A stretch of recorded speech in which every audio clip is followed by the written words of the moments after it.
हाँ चलिए ध्यान दीजिएगा।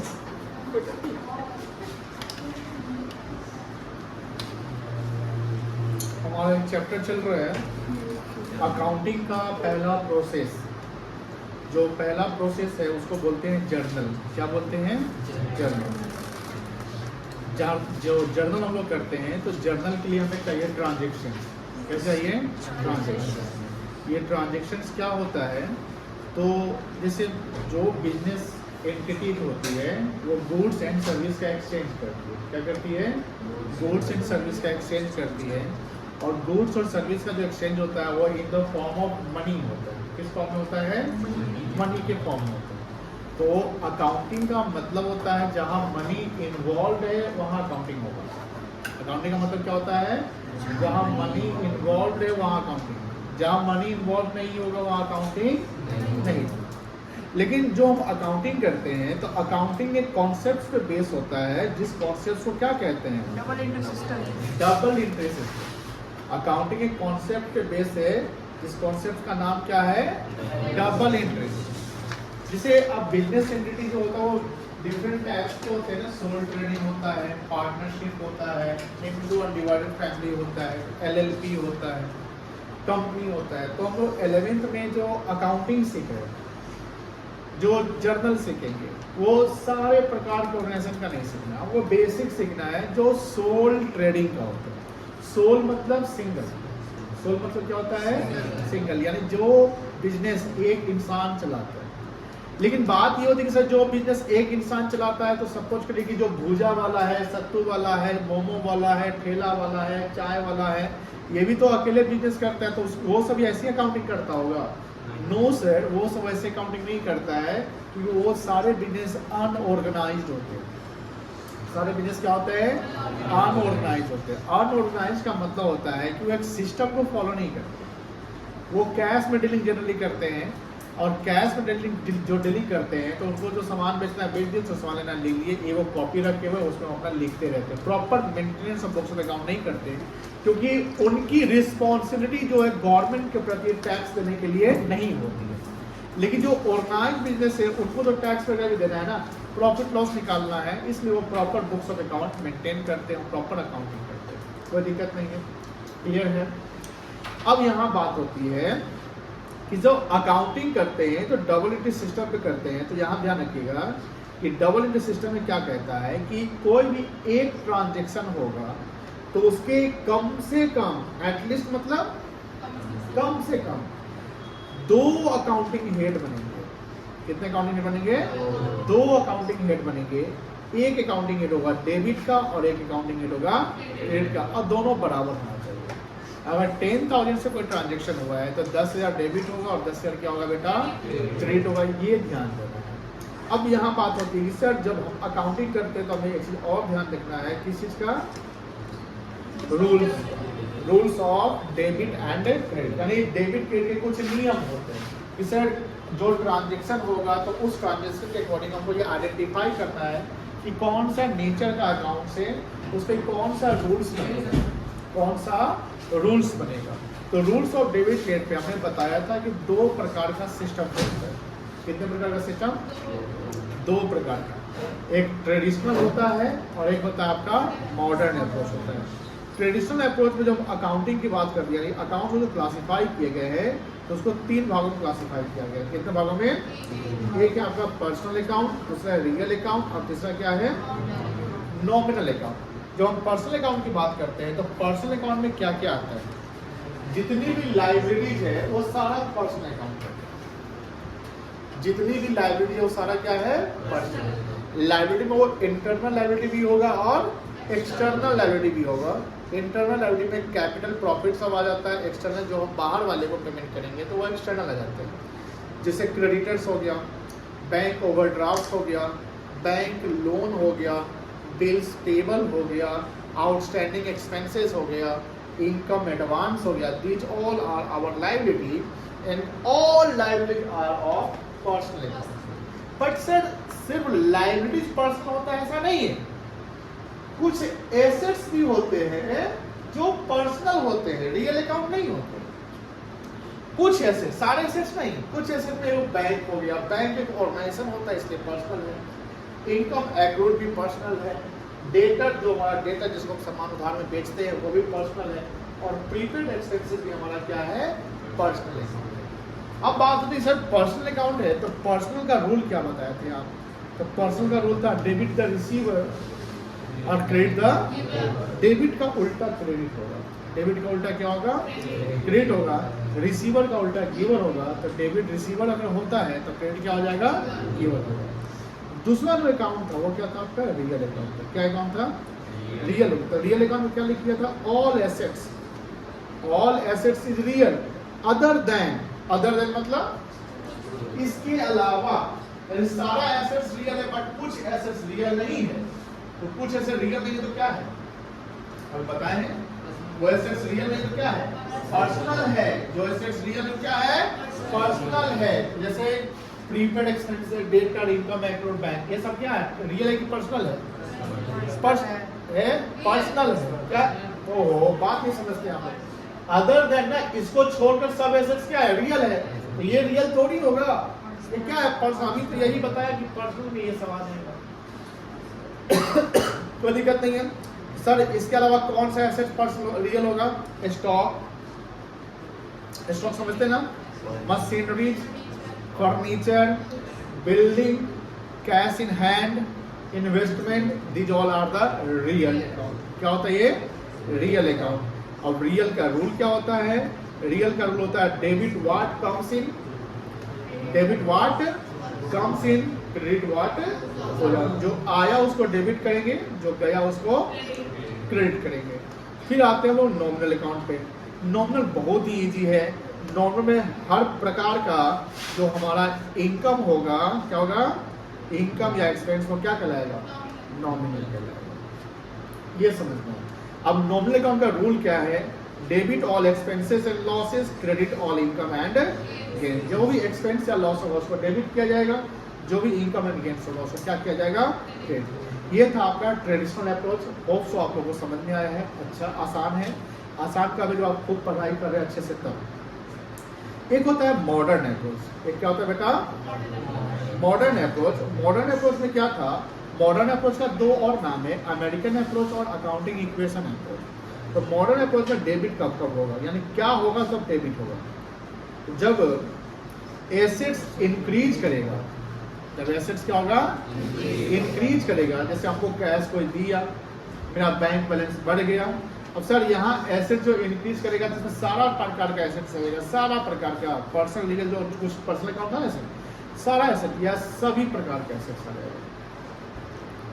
जो भी एसेट्स जैसे cash, bank, stock, inventory, investment, fixed deposit, fixed asset, machinery, plant, debtor, bills receivable, all types of asset अगर वो इंक्रीज कर जाए, इंक्रीज का मतलब उसका वैल्यू बढ़ जाए। इंक्रीज का मतलब क्या हुआ, उसका वैल्यू बढ़ जाए तो क्या करेंगे, डेबिट करेंगे। क्या करेंगे, डेबिट करेंगे। अब एसेट्स का उल्टा होता है लायबिलिटी और कैपिटल।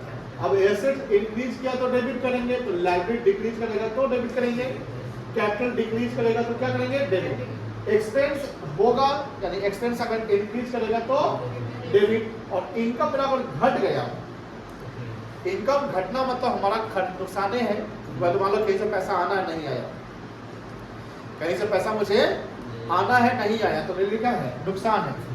पैसे का न आना, पैसे का न आना जाना होता है।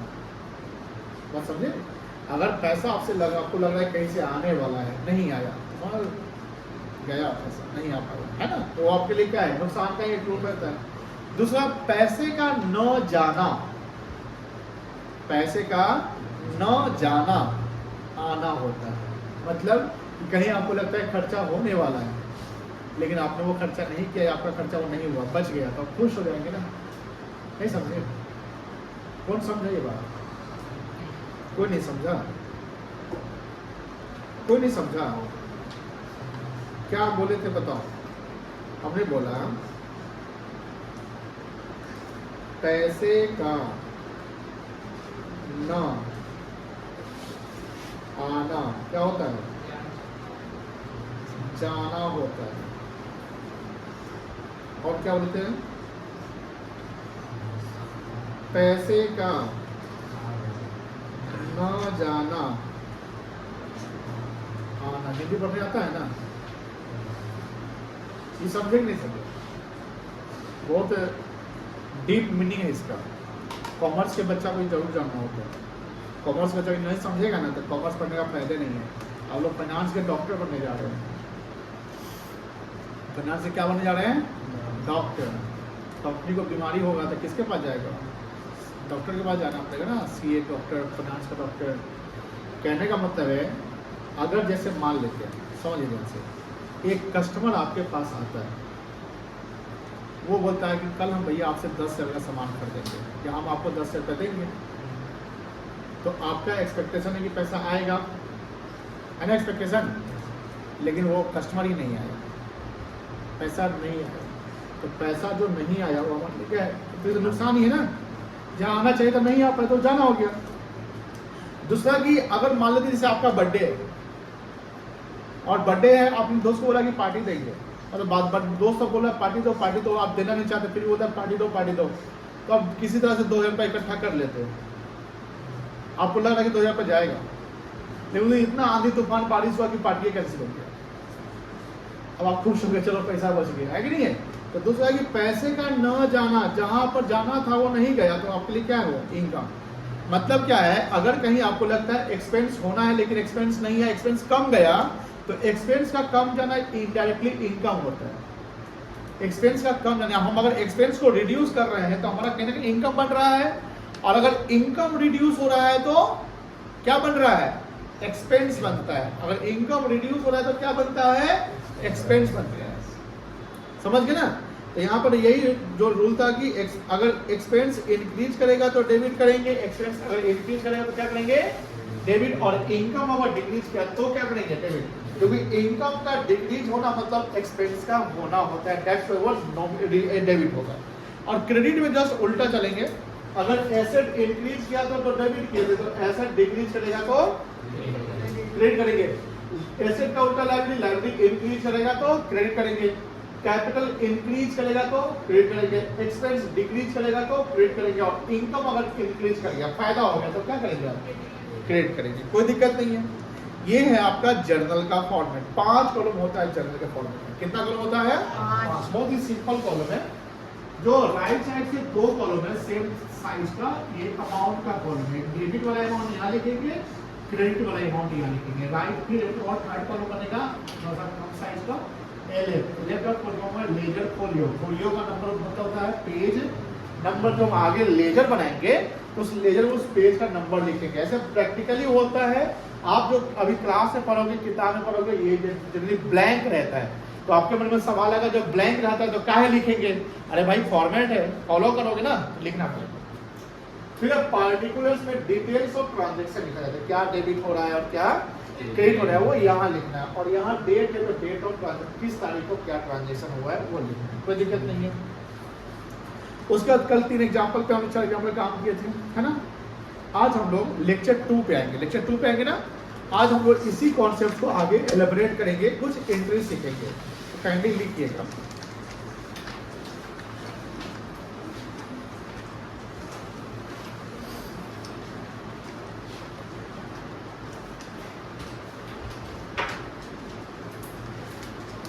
डेट कितना है,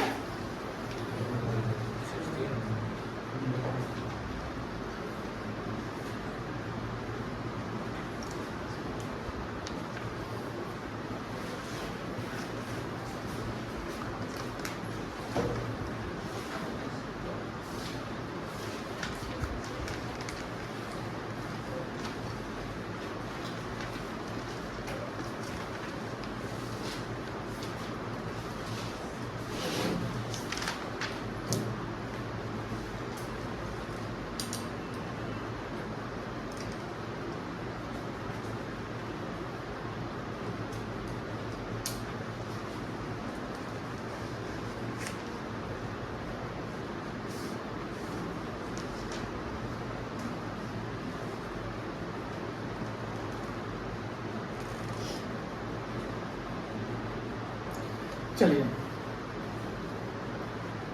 लिखेंगे example,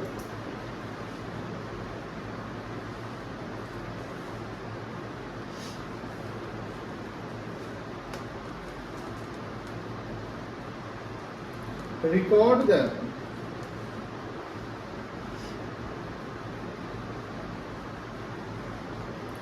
following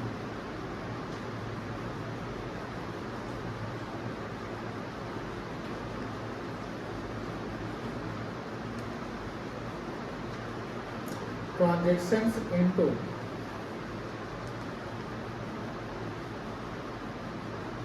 journal of SK Enterprises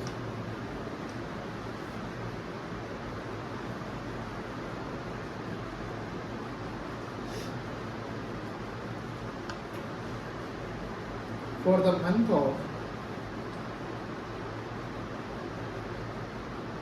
April 25.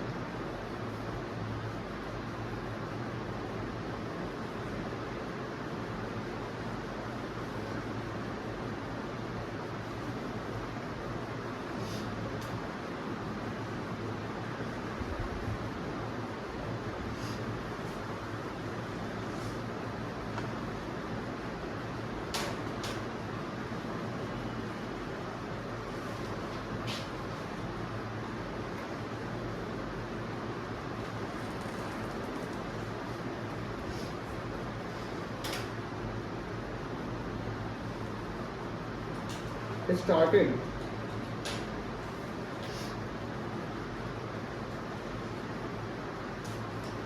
business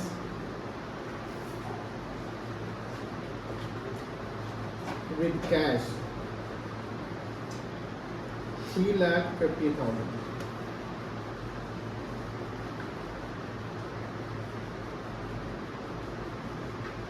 Second April,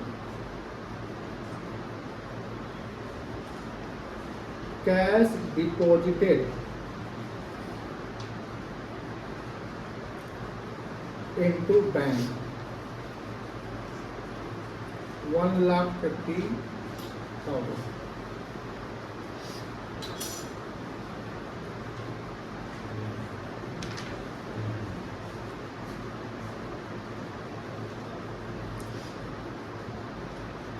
Goods purchased for cash 40,000.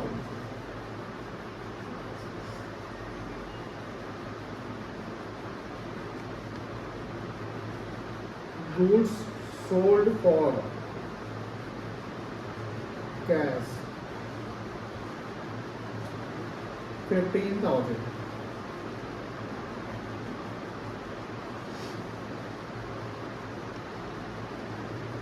Rent paid by check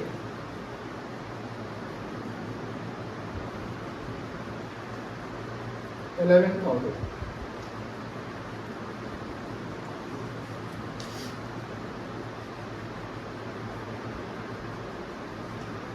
Furniture purchased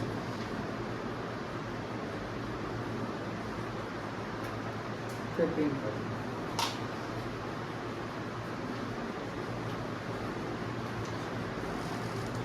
ध्यान से देखिएगा, अभी बनाइएगा नहीं। देखिए यहाँ पर कितना नंबर ऑफ ट्रांजेक्शन है, 6 ट्रांजेक्शन है। इस 6 ट्रांजेक्शन में कोई ना कोई ट्रांजेक्शन क्या होगा, डेबिट होगा, और कोई ना कोई ट्रांजेक्शन क्या होगा, क्रेडिट होगा, यही ना होगा। और ये ध्यान रखना है, जब हम अकाउंटिंग करते हैं तो हमें बिजनेस के पॉइंट ऑफ व्यू से चलना है। मतलब जैसे मान लो कि मेरा बिजनेस है, हमने सामान खरीदा तो परचेज का एंट्री करेंगे, हमने सामान बेचा तो सेल का एंट्री करेंगे, हमने पैसा कैश जमा किया तो कैश वाला एंट्री होगा। मेरी बात समझ में आ रही है? सामने वाला क्या कर रहा है डजंट मैटर। मान लो कि हमने स्टाफ को सैलरी दिया तो मेरे लिए सैलरी क्या कहलाएगा, इनकम की एक्सपेंस कहलाएगा, एक्सपेंस कहलाएगा। अब सामने वाला का तो इनकम हो गया, तो वो समझे ना, हम अगर सैलरी पेड कर रहे हैं तो वो एक्सपेंस वाली एंट्री होगी, रेंट पेड कर रहे हैं तो एक्सपेंस वाली एंट्री होगी, लेकिन रेंट रिसीव कर रहे हैं तो इनकम वाली एंट्री हो जाएगी। वो देखना है पॉइंट ऑफ व्यू। हमें जब अकाउंटिंग करना है तो हमेशा क्या देखना है, पॉइंट ऑफ व्यू देखना है। पॉइंट ऑफ व्यू का मतलब ये होता है कि हम अपने पॉइंट से चलेंगे, मेरे साथ क्या हो रहा है, क्या मेरा पैसा आ रहा है, पैसा जा रहा है, सामान खरीद रहे हैं, सामान बेच रहे हैं। अब देखिए पहला ट्रांजैक्शन, बिजनेस को स्टार्ट किया गया, तो स्टार्ट करने वाला कौन होगा, कोई पर्सन होगा, उस बिजनेस का नाम है एसके इंटरप्राइजेस। किस मंथ का है, अप्रैल 2025 का। तो बिजनेस को स्टार्ट किया गया है। अब क्या इस बिजनेस में क्या लगाया गया है, तो बिजनेस को कैश आया कि गया, आया। कैश कौन सा अकाउंट हो गया, real personal nominal, real account. Cash बढ़ रहा है कि घट रहा है, बढ़ रहा है ना, तो डेबिट की क्रेडिट, डेबिट। तो कैश अकाउंट हो जाएगा डेबिट, बोला हाँ है ना, हाँ। दूसरा, पैसा तो मालिक लगाया, तो मालिक जब पैसा बिजनेस में लगाता है तो उसको क्या बोलते हैं, कैपिटल बोलते हैं। क्या बोलते हैं बेटा, तो कैपिटल बढ़ रहा है, और जब कैपिटल बढ़ेगा तो क्या करेंगे, यहाँ बताया था ना, कैपिटल जब इंक्रीज करेगा तो क्या होगा। एक चीज ध्यान रखिएगा, एक अकाउंटिंग हेड अगर डेबिट हुआ तो दूसरा अकाउंटिंग हेड क्या होगा, तो क्रेडिट कौन होगा, कैपिटल अकाउंट। कोई दिक्कत नहीं है। सेकंड बताइए, कैश डिपॉजिट किया गया बैंक में, मुझे बताइए बैंक बैलेंस मेरा बढ़ेगा या घटेगा, और कैश क्या हो जाएगा, तो दोनों तो एसेट्स ही है। तो जो एसेट्स बढ़ेगा डेबिट, जो एसेट्स बढ़ेगा, जो एसेट्स घटेगा, कौन सा एसेट बढ़ा है, बैंक। तो बैंक क्या हो जाएगा, बैंक हो जाएगा डेबिट। इसमें ए लिखेंगे कैपिटल लेटर, सी लिखेंगे स्मॉल लेटर। और कैश क्या हो जाएगा बेटा, कोई दिक्कत नहीं है। थर्ड बताइए, goods purchase for cash, goods खरीदा, परचेज किया। अगर हम सामान खरीदेंगे तो मेरा पैसा जाएगा कि आएगा, कैश घटेगा कि बढ़ेगा, तो कैश घटेगा तो कैश क्रेडिट हो जाएगा, तो कैश अकाउंट क्रेडिट हो जाएगा। और हम सामान खरीदे तो सामान खरीदने वाले एक्सपेंस है, तो डेबिट क्या हो जाएगा, परचेज अकाउंट। क्या डेबिट जाएगा बेटा, परचेज अकाउंट डेबिट जाएगा। क्लियर है। फिर फोर्थ देखिए, गुड्स सोल्ड फॉर कैश, सामान हमने बेचा, तो सामान जब हमने बेचा तो पैसा आया कि गया, कैश बढ़ा ही घटा, तो डेबिट कौन होगा, और सेल्स मेरे लिए इनकम होगा, तो क्रेडिट क्या होगा। पांचवा देखिए, rent paid by cheque, rent हमने पेड किया चेक में, रेंट में लिए एक्सपेंस इनकम है, एक्सपेंस डेबिट होता है, उस एक्सपेंस का नाम है रेंट, तो रेंट अकाउंट बन जाएगा।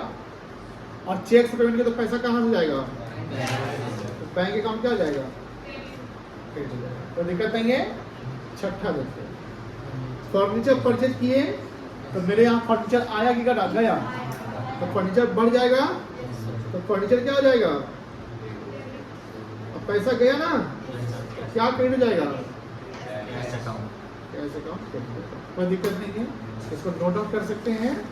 कर लिया है क्या, कर लीजिए।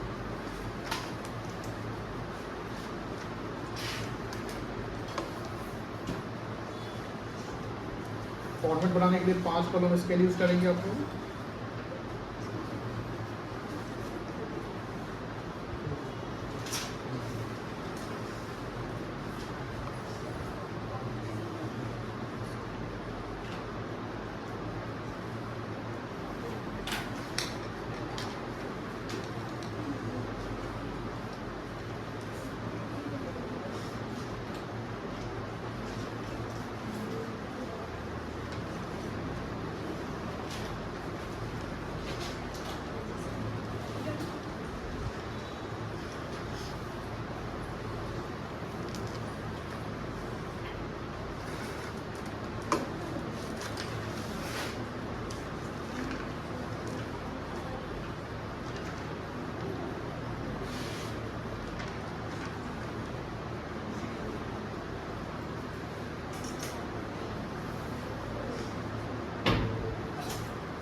चलो ऊपर हेडिंग लिखना,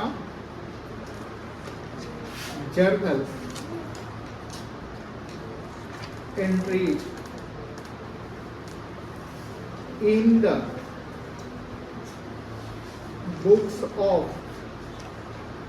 किसका बुक है ये, एसके एंटरप्राइजेस। यहां लिखेंगे date, particulars, LF, debit amount, credit amount.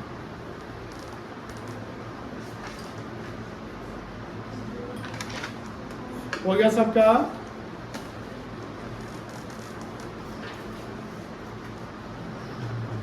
अब देखो सबसे पहला ट्रांजैक्शन में मुझे बताइए, सबसे पहला ट्रांजैक्शन क्या था, cash, business started with cash था। तो पहला ट्रांजैक्शन में डेबिट कौन हुआ, कैश अकाउंट, क्रेडिट कौन हुआ, तो इसी को लिखेंगे 3,50,000 1 अप्रैल का, डेट भी लिखूंगा 1 अप्रैल 25। कैश अकाउंट डेबिट तो यहाँ लिखेंगे ऐसे लेफ्ट साइड में कैश अकाउंट, ध्यान देना कैश अकाउंट डेबिट लिख लेंगे। क्रेडिट हुआ है कैपिटल तो 2 लिखेंगे,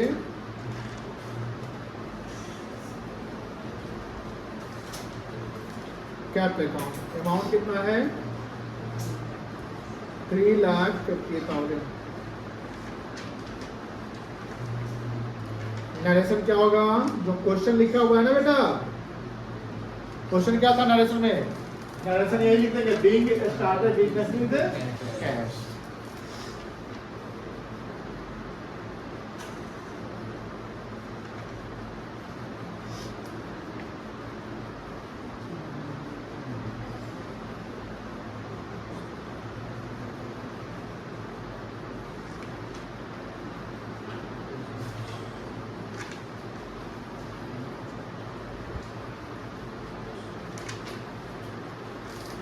क्या लिखा हुआ है, दूसरा ट्रांजेक्शन में क्या डेबिट होगा बता सकते हैं आप लोग, बैंक डेबिट हो रहा है और कैश क्या हो रहा है, यहाँ देखो पहले, यहाँ स्क्रीन पर देखो, जो बैंक डेबिट होगा यहाँ लिखेंगे बैंक अकाउंट डेबिट, ठीक है ना, क्या लिखेंगे बैंक अकाउंट डेबिट। जो क्रेडिट हो रहा है उसमें क्रेडिट नहीं लिखना है, 2 लगाकर काम चलेंगे, 2 cash account, bank account debit 2 cash account. इसका डेट यहाँ से लिख लीजिएगा, कितना डेट है, कैश डिपॉजिट लिखा हुआ 2 अप्रैल को, पैसा कितना है 1,50,000, लिखिए 2 अप्रैल।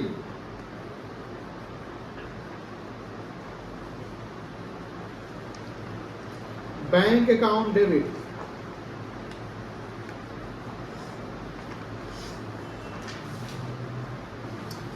2, थोड़ा स्पेस देके 2 लिखेंगे, कैश अकाउंट कितना था बेटा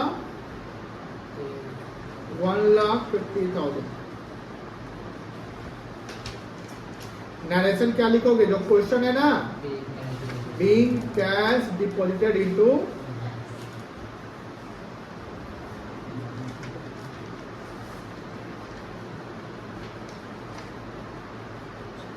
बैंक।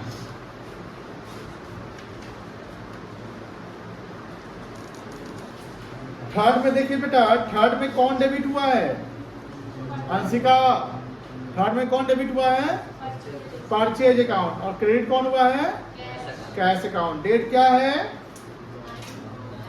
9 अप्रैल, 9 अप्रैल डेट लिख लेंगे, परचेज अकाउंट डेबिट करिएगा,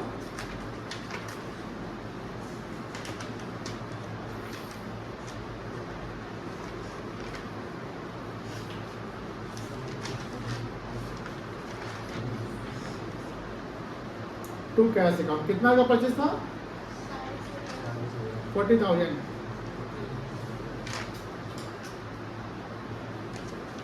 narration, being goods purchased for cash।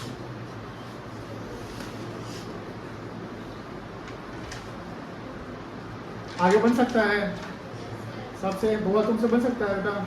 आगे कर सकते हो एंट्री, इसको देखकर 6 पॉइंट देखकर। ऐसे पर्चे कैश अकाउंट वाला हो गया, देखो आराम से समझ, कोई दिक्कत नहीं है। कैश अकाउंट डेबिट, ये डेबिट अकाउंटिंग हेड है, ठीक है, और ये कौन सा अकाउंटिंग हेड है? क्रेडिट। तो जो यहाँ डेबिट कौन हुआ था? कैश हुआ था, और क्रेडिट कौन हुआ था? कैपिटल। तो हमने इसको एंट्री में ऐसे जर्नल में ऐसे सजा दिया है। कैश अकाउंट में हमने डेबिट किया, जो क्रेडिट हो रहा है वहाँ क्रेडिट नहीं लिखेंगे, तो स्पेस बनाकर पार्टिकुलर वाले कॉलम में टू कैपिटल अकाउंट करेंगे और पैसा यहाँ पर नहीं लिखेंगे। फिर दूसरा जो ट्रांजेक्शन हो रहा है उसमें डेबिट कौन हो रहा है? बोलो, बैंक डेबिट हो रहा है, और क्रेडिट क्या हो रहा है? कैश। तो जैसे ये लिखे थे वैसे ही ये वाला लिखेंगे, यहाँ पर लिखेंगे बैंक अकाउंट डेबिट, ठीक है ना? क्या लिखेंगे? Bank account debit. Bank account debit हो गया, टू क्या लिखेंगे? टू कैश अकाउंट, ठीक है ना? फिर थर्ड देखिए, थर्ड में डेबिट कौन हुआ? परचेज। तो हमने क्या लिखा? Purchase account debit. क्रेडिट क्या हुआ? तो हमने क्या लिख दिया? To cash account. कोई दिक्कत नहीं। चौथा मुझे बताओ क्या लिखेंगे? कैश बोलो, जोर से बोलो। हाँ, to cash account debit to sales account. ये क्रेडिट वाला है, नीचे वाला टू जो है क्या है? क्रेडिट वाला है। यहाँ लिखेंगे cash account debit to sales account, ठीक है ना? यहाँ लिखेंगे rent account debit to bank account, यहाँ लिखेंगे furniture account debit to cash account, ठीक है? करिए, चलिए अच्छा है। फर्दर डू योरसेल्फ, ठीक है? कर लोगे? बोलो ना हाँ ना? हाँ।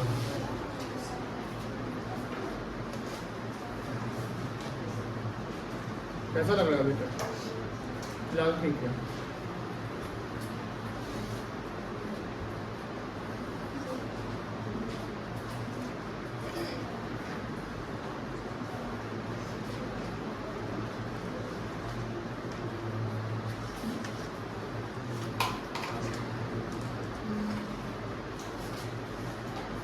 अब समझिए, ये बच्चा लोग समझो।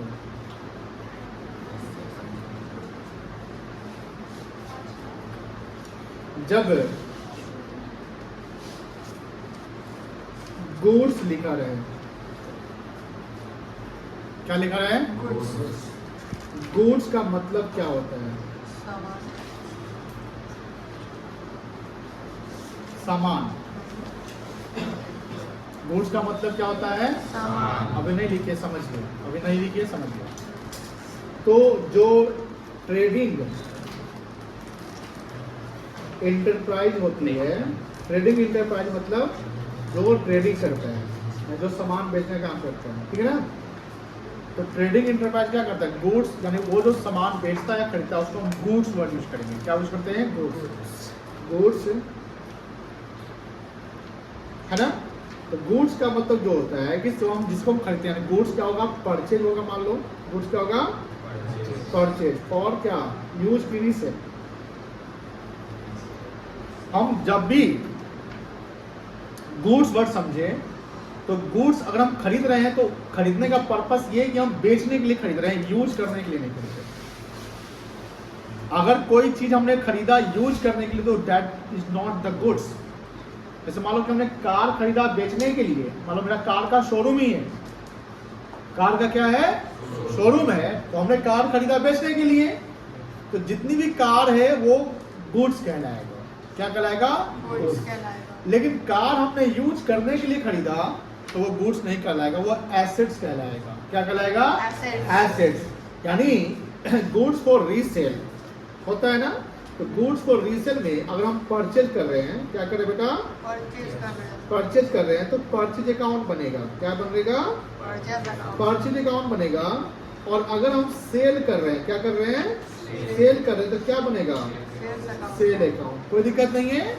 अब ध्यान रखना कि जो यहाँ पर हमने वर्ड बोला goods for, goods held for cell. Held मतलब, हेल्ड मतलब, हेल्ड मतलब रखना। हमने गुड्स को रखा है किस पर्पस के लिए? सेल के लिए। तो ये हमारे लिए स्टॉक हो जाएगा, इन्वेंट्री हो जाएगा। क्या हो जाएगा? स्टॉक या इन्वेंट्री।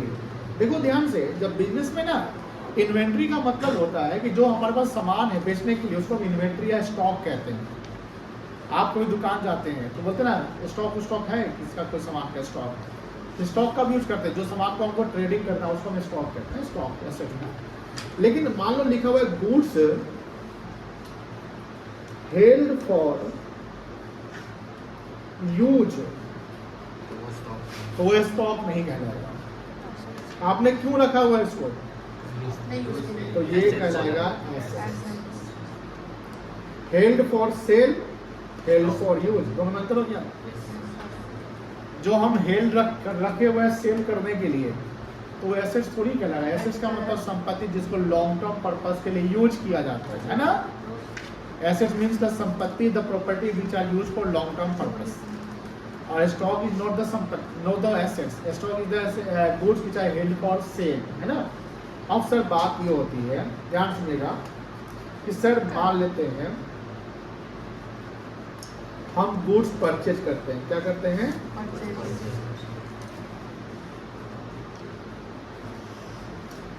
गुड्स परचेज करते हैं। गुड्स परचेज का मतलब है गुड्स सामान खरीदना। तो यहाँ पर जब हम गुड्स परचेज करेंगे, ध्यान रखिएगा, हम खरीदने का तरीका क्या रख सकते हैं, फॉर कैश, कैश में खरीद सकते हैं ना। तो जब हम गुड्स कैश में खरीदेंगे तो मुझे बताओ, यहाँ जब गुड्स परचेज करिएगा ना, तो एक अकाउंट डेबिट होगा जिसको बोलेंगे परचेज अकाउंट। क्या डेबिट हो जाएगा, परचेज अकाउंट। क्या हो जाएगा, डेबिट को शॉर्ट में डीआर लिखते हैं। डेबिट को शॉर्ट में क्या लिखते हैं, आप हमेशा याद रखना, हमेशा जिंदगी भर याद रखना कि जब भी गुड्स खरीदेंगे, जब भी गुड्स खरीदेंगे तो डेबिट होगा परचेज अकाउंट। बिकॉज ये हम सामान खरीद रहे हैं बेचने के लिए, उसमें मेरे लिए एक्सपेंस है, और एक्सपेंस का मतलब होता है डेबिट। एक्सपेंस क्या करेंगे, डेबिट। तो जब भी गुड्स परचेज करेंगे तो डेबिट कौन होगा, तो बोलिएगा सर परचेज अकाउंट डेबिट होगा।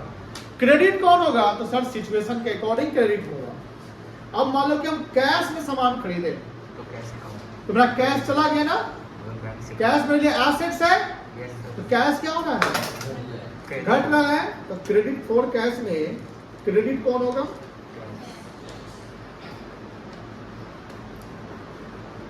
सर अगर हमने क्रेडिट में खरीदा,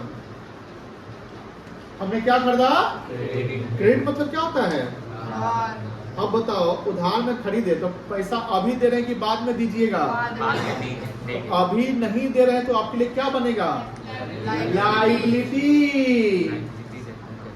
The liability means the financial obligation, पैसा चुकाना है, लायबिलिटी हो गया है। और लायबिलिटी मेरा बढ़ जाएगा, घट जाएगा, बढ़ जाएगा, क्योंकि मेरा लायबिलिटी बढ़ गया ना, मतलब लायबिलिटी हो गया तो पैसा देना पड़ेगा। तो लायबिलिटी जब बढ़ेगा तो लायबिलिटी को क्या करेंगे, क्रेडिट करेंगे। और क्रेडिट में जब हम जिससे सामान खरीदते हैं, जिससे भी सामान क्रेडिट में खरीदते हैं, उसको क्या बोलते हैं, क्रेडिटर कहते हैं। क्या कहते हैं, क्रेडिटर क्या आ जाएगा, क्रेडिट हो जाएगा। इसका समझो मतलब, हम आपको फ्लो चार्ट देखते हैं, समझाते हैं, देखो ध्यान से। जैसे मान लो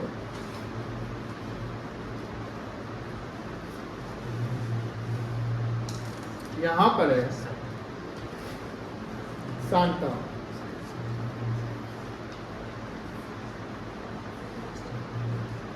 और यहां पर है बांटा। अब देखो ध्यान से,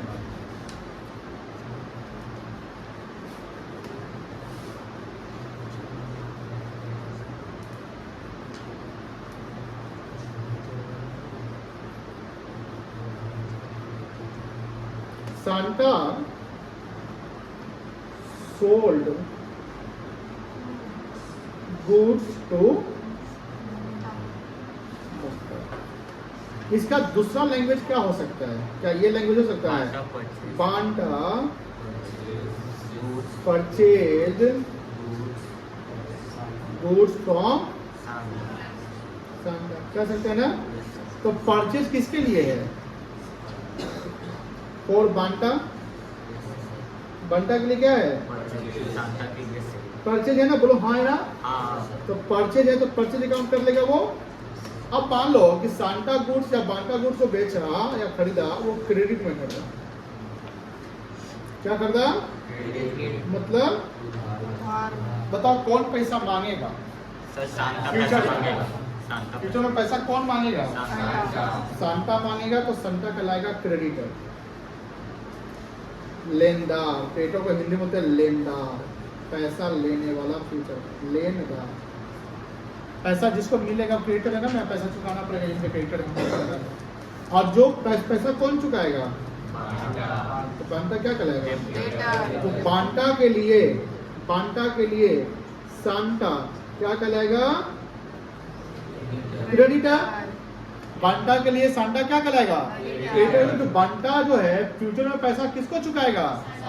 सांता को। तो सांता कहलाएगा क्रेडिटर, मतलब सांता हो गया लायबिलिटी। सांता क्या हो गया? लायबिलिटी। क्योंकि भैया सांता को पैसा हम देंगे। कौन देंगे? कौन बोल रहा है बात? बांटा बोल रहा है। अब सांता क्या, अब सांता के बाद, अब सांता के पॉइंट से चलिए। अरे सांता छोड़ो ना, सांता के पॉइंट से चलते हैं, ठीक है ना। अब सांता सामान बेचा ही खरीदा, तो सांता को सामान फ्यूचर मिलेगा कि पैसा मिलेगा कि पैसा देगा? वो पैसा मिलेगा। तो सांता के लिए एसेट की लायबिलिटी, तो ऐसे तो पैसा किससे मांगेगा? बांटा से। किससे मांगेगा? बांटा से। अब मुझे बताओ, बांटा जो पैसा देने वाला है ना, उसको देनदार कहेंगे। क्या कहेंगे? मतलब डेटर।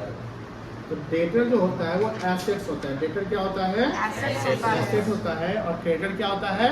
लायबिलिटी। अब समझिए ध्यान से, लिखिए मत। जैसे यहाँ पर हमने परचेज किया ना, तो जब हम उधार में सामान खरीदेंगे ना, तो जब हम उधार में सामान खरीदेंगे तो क्रेडिटर बनेगा। लेकिन अगर हम सामान उधार में बेचेंगे तो क्या बनेगा? डेटर बन जाएगा। क्योंकि हमने सामान उधार में बेचा, हमने सामान उधार में बेचा, तो पैसा मुझे मिलेगा, तो मिलेगा तो डेटर बनेगा। जैसे अगर मैं किसी का बायर हूँ तो कोई ना कोई सेलर होगा ना। हम खरीद रहे हैं तो क्रेडिटर हो रहा है, खरीद रहे हैं तो परचेज अकाउंट हो रहा है। लेकिन तो सामान बेचेंगे तो परचेज अकाउंट थोड़ी होगा। क्या अकाउंट हो जाएगा? सेल्स अकाउंट हो जाएगा। जस्ट बताओ, एकदम कॉन्सेप्ट को क्लियर रखना है कि अभी सर आप जो समझा रहे हैं वो गुड्स परचेज का समझा रहे हैं। गुड्स सोल्ड का समझाएंगे तो कुछ और कॉन्सेप्ट आ जाएगा। उल्टा सोचना है। क्या सोचना है? उल्टा। डेबिट का उल्टा क्रेडिट, खरीद का उल्टा बिक्री, आने का उल्टा जाना, रिसीव का उल्टा गिव, है ना। तो जब आप सामान खरीद रहे हैं तो क्या कर रहे हैं? सामान। सर यहाँ लिखा रहता बिल्डिंग परचेज, तो परचेज अकाउंट डेबिट होता है? नहीं होता।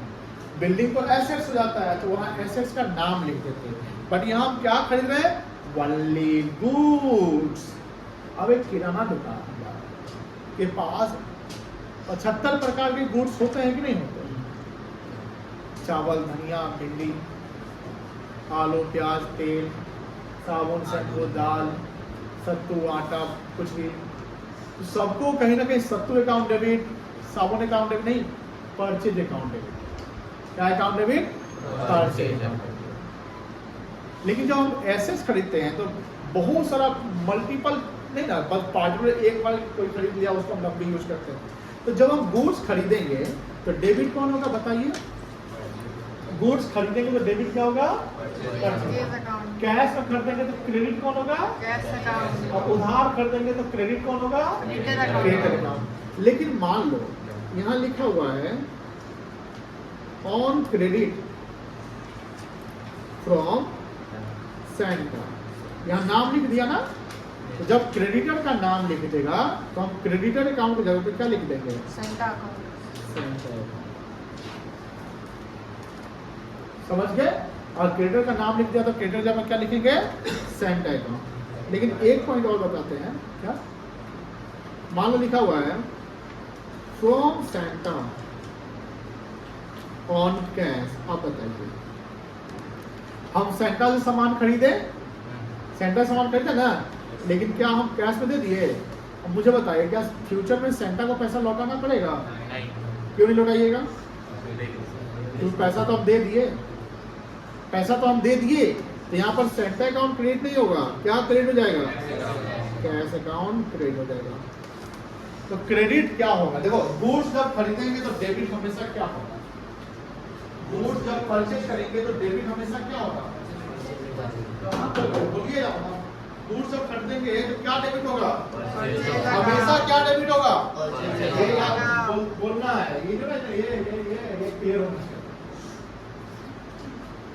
नहीं तो फुचकारी मारेंगे, ले आएंगे पाइप सीधे घुसाएंगे मुंह में, सीधे यहाँ तक आ जाएगा, तब गर्द आवाज निकलेगा पूरा। बोलबे नहीं करता है, हमसे डरते हैं क्या? हाँ?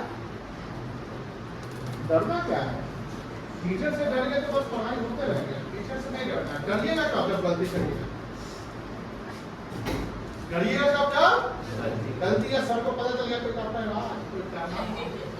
तो आप डरिए, बढ़िया डरिए। और 2 बच्चा को उठक बैठक कराएंगे आप 10 बार, बदमाश किया है, उठक बैठक करा दिए, लड़की सबके सामने, सबके भीड़ के बीच में मजा आएगा। हाँ, लेकिन ऐसे जो हम पढ़ाई कर रहे हैं तो डरना नहीं। क्यों डरना है? हम मानेंगे क्या? चलिए, गुड्स जब खरीदेंगे तो डेबिट कौन होगा? Always purchase account.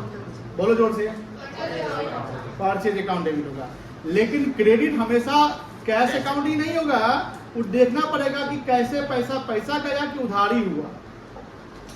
अगर पैसा गया तो कैश अकाउंट, सर यूपीआई कर दिए तो बैंक अकाउंट। पैसा कहां से कटेगा? बैंक से। कैश तब लिखिएगा जब कैश नगद दीजिएगा तब, मतलब कैश इन हैंड वाला पैसा। अब मान लीजिए आप 25 रुपए का यूपीआई कर दिए तो बैंक अकाउंट, 500 का यूपीआई कर दिए बैंक अकाउंट, नेट बैंकिंग कर दिए बैंक अकाउंट, चेक दे दिए बैंक अकाउंट, नेफ्ट कर दिए बैंक अकाउंट, आरटीजीएस कर दिए बैंक अकाउंट। आपके मन में सवाल हो गई नेफ्ट आरटीजीएस क्या है? पढ़ेंगे आगे पढ़ेंगे। यानी बैंक से रिलेटेड कोई भी ट्रांजैक्शन हो, पैसा जा रहा है बैंक के थ्रू तो बैंक क्रेडिट हो जाएगा, पैसा आ रहा है बैंक के थ्रू तो बैंक क्या हो जाएगा? डेबिट। कैश कब क्रेडिट होगा? जब हमारा कैश हार्ड कैश जाएगा तब। समझ लो? चलो, फॉर कैश।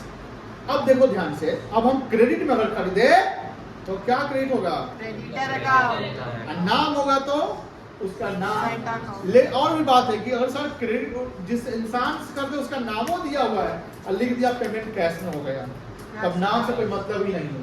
अब हम आपको जानते हैं, आप हमारे पड़ोसी है, लेकिन नगद में सामान खरीदेंगे तो आपका हिसाब लिखेंगे कि हाँ इससे पैसा हमको फ्यूचर में लेना है। भाई बात खत्म, पैसा दिए बात खत्म, पैसा नहीं दिए तो हम आपको पकड़ने आएंगे। बात समझा लिया? ये समझ गए? नोट करना पसंद है आपको? कहाँ से नोट कर लिया? यहाँ से ना, इधर लिख लियोगे? अहो, हम कुछ गलत कर दिए नहीं तरह, एकदम गलत कर दिए नहीं ना, देखिए चलिए।